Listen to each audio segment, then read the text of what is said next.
Welcome back everybody, and today I'm going to talk about finding rest for your soul. And I'm going to begin with an excerpt from the Amplified Version from Hebrews chapter 4 verse 3. For we who have believed, that is, adhered to and trusted in and relied on God, enter that rest, in accordance with his declaration that those who did not believe should not enter. You know, it's so important that you become someone who knows how to enter and stay in the presence of God. How do you do that? You enter that rest by believing him and trusting in him, putting your full trust in him.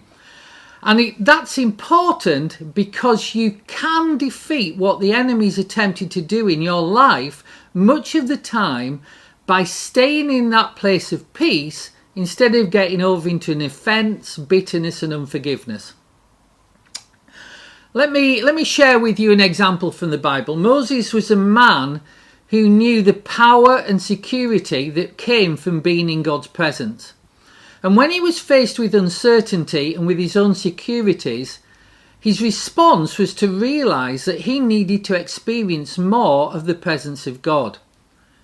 What he was really asking by that was that he might know God more intimately, more deeply, and as he did come to know him more fully, then he would become less insecure, less uncertain about what was ahead. Let me read you a couple of verses from Exodus chapter 33, verse 13. I pray you, and this is Moses speaking, if I have found favour in your sight, show me now your way that I may know you.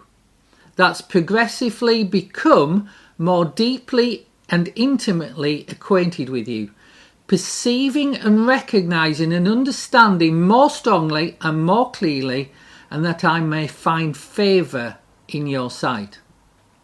Now that's true for Moses, but it's also true for us. The more deeply we know God, the more we will trust him and we will allow him to lead us.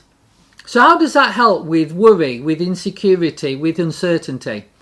It helps because it switches your focus. Whereas, we tend to worry about what's the best strategy, how to plan our way around problems, how to come up with solutions for everything so we can get the best outcome and we can minimise uncertainty and worry, God offers us something completely different. He offers us the elimination of worry and uncertainty.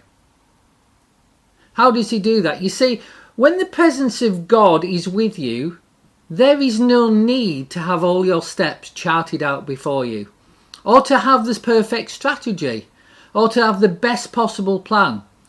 All you really need is the assurance that God is with you, listen for his voice, and follow him. So I'm just going to pray. Father, I thank you that you have promised to draw near to those who draw near to you. Help me to know you more deeply, to listen to your voice, and to follow you closely. Amen.